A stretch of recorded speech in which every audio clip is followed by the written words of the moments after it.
Assalamualaikum warahmatullahi wabarakatuh. Perkenalkan, nama saya Tanisa Safaira Rizkin dengan NIM 250512041101. Di sini saya akan menjelaskan proyek akhir statistika saya dengan judul Analisis Pengaruh PDB per kapita terhadap harapan hidup di Indonesia tahun 1970 sampai 2024 menggunakan regresi linier. Pada poin pertama adalah latar belakang. Kesehatan merupakan salah satu indikator utama kesejahteraan suatu bangsa, dan harapan hidup saat lahir menjadi tolak ukur yang komprehensif untuk menilai kualitas kesehatan populasi. Di Indonesia, angka harapan hidup mengalami peningkatan yang signifikan selama lebih dari setengah abad terakhir, dari sekitar 53 tahun pada 1970 menjadi sekitar 71 tahun pada 2024. Peningkatan ini mencerminkan perbaikan pada layanan kesehatan, sanitasi, gizi, serta infrastruktur sosial yang mendukung kualitas hidup masyarakat. Salah satu faktor makroekonomi yang diyakini memiliki hubungan erat dengan harapan hidup adalah produk domestik bruto per kapita. Produk ekonomi yang tinggi memungkinkan pemerintah dan masyarakat mengalokasikan sumber daya yang lebih besar untuk pelayanan kesehatan, pendidikan, pemenuhan gizi, serta peningkatan kualitas hidup secara umum.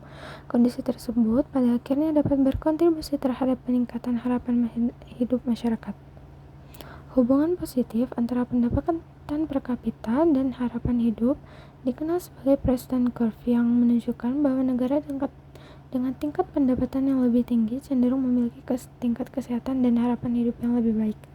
Dalam konteks pembangunan berkelanjutan, peningkatan harapan hidup juga berkaitan dengan pencapaian tujuan pembangunan berkelanjutan, Sustainable Development Goals, khususnya SDG 3, Good Health and Well-being, SDG 1, Non-Poverty, dan SDG 8, Decent Work and Economic Growth, United Nations. Permasalahan yang melatar belakangi penelitian ini adalah belum optimalnya pemahaman kuantitatif mengenai seberapa besar peningkatan PDB per kapita berkontribusi terhadap kenaikan harapan hidup di Indonesia dalam jangka panjang. Meskipun berbagai penelitian telah menunjukkan adanya hubungan antara pendapatan per kapita dan harapan hidup, hasil penelitian tersebut umumnya menggunakan model multivariat data panel lintas negara atau periode pengamatan yang relatif pendek.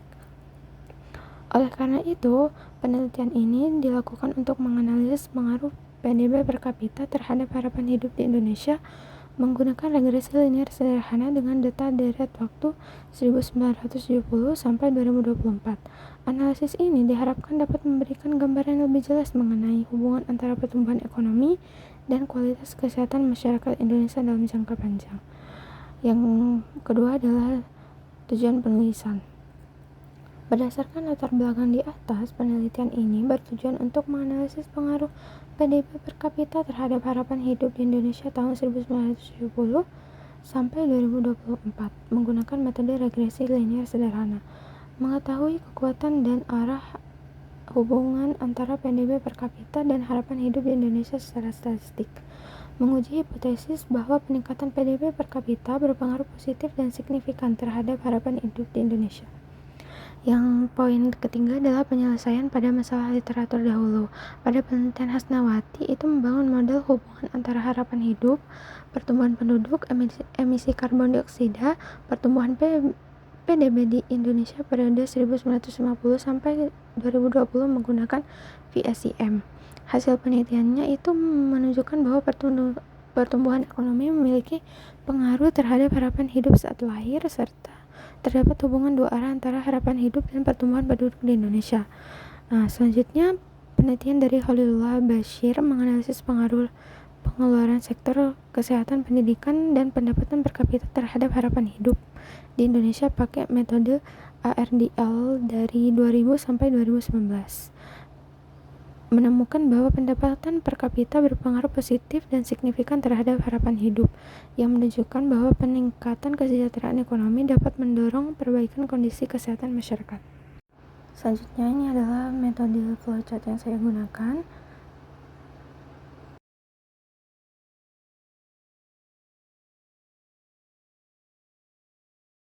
Selanjutnya adalah bab 3, hasil dan pembahasan. Di sini saya akan menggunakan data sekunder yang diambil dari World Bank dengan jumlah data yaitu 55. Selanjutnya adalah tahap preprocessing. yaitu pemeriksaan missing value. Pemeriksaan kelengkapan data menunjukkan tidak terdapat nilai kosong pada variabel untuk seluruh variabel ini. Lalu yang selanjutnya adalah metode IQR, yaitu menghitung rumusnya itu kan Q3 dikurang Q1.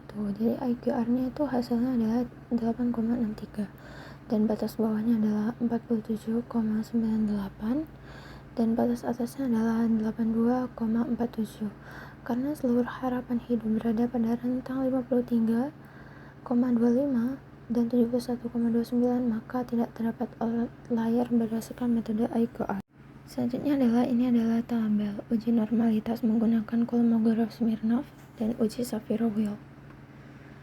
Nah, hasilnya itu adalah 0,2, sedangkan Shapiro-Wilknya itu 0,105.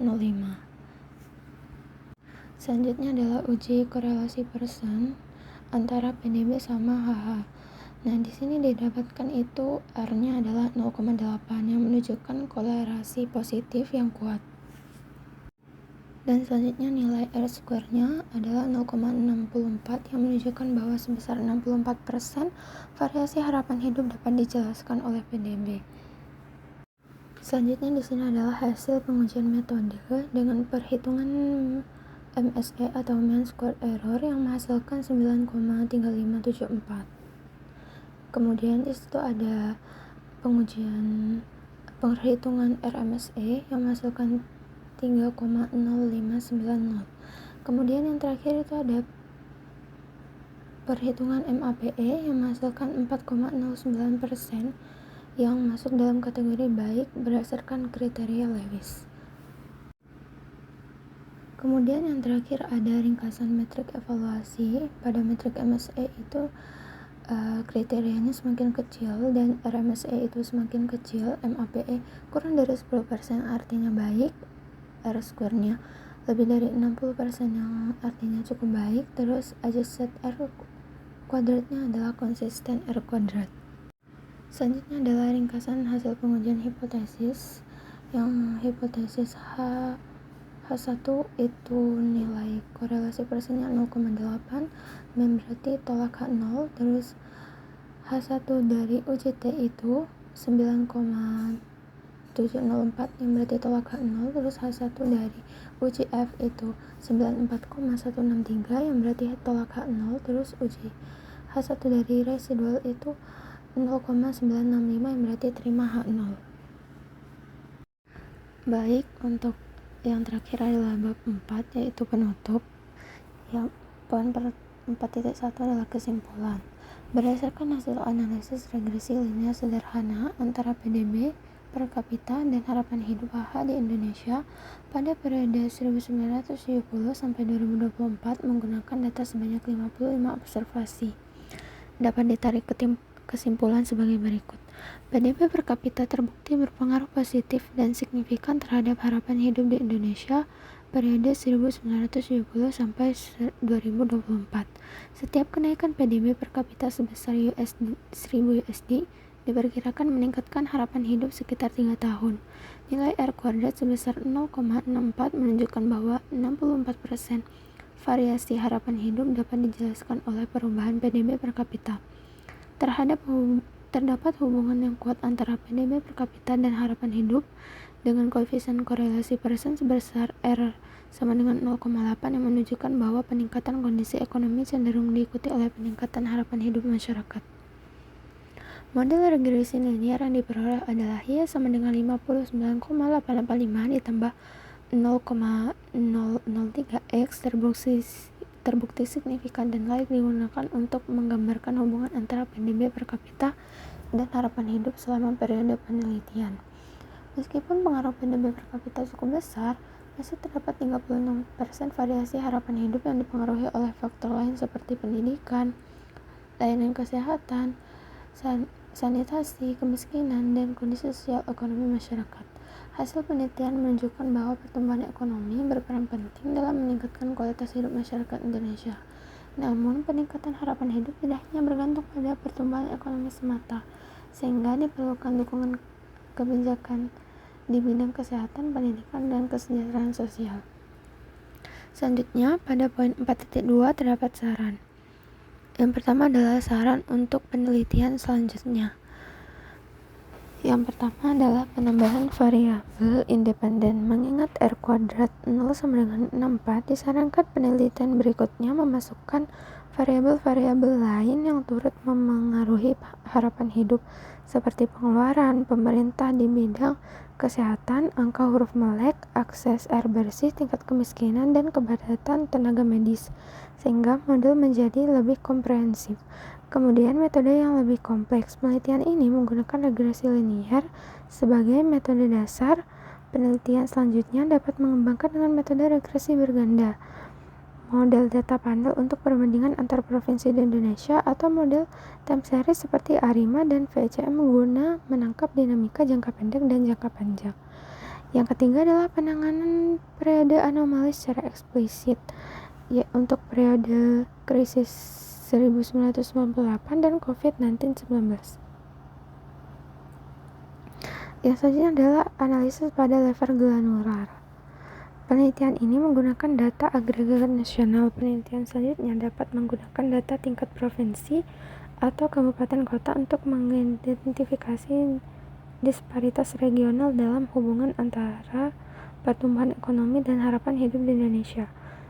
Yang terakhir adalah saran untuk pemangku kebijakan. Yang pertama, kebijakan adalah mendorong pertumbuhan ekonomi yang inklusif. Hasil penelitian mengkonfirmasi bahwa peningkatan PDB per kapita berkaitan erat dengan peningkatan harapan hidup. Pemerintah perlu memastikan pertumbuhan ekonomi yang inklusif dan merata agar manfaatnya dirasakan oleh seluruh lapisan masyarakat, terutama kelompok yang rentan membutuhkan akses pelayanan. Selanjutnya adalah menjaga investasi kesehatan di tekanan ekonomi. Anomali pandemi COVID-19 menunjukkan bahwa guncangan kesehatan dapat menurunkan harapan hidup secara tajam meskipun PDB tidak turun dalam krisis ekonomi. Pemerintah perlu mempertahankan anggaran kesehatan minimal 5% dari APBN sebagaimana amanat Undang-Undang Kesehatan, terutama dalam kondisi tekanan fiskal. Yang ketiga adalah mengintegrasikan indikator kesehatan dalam perencanaan pembangunan. Sekian penjelasan dari saya. Wassalamualaikum warahmatullahi wabarakatuh.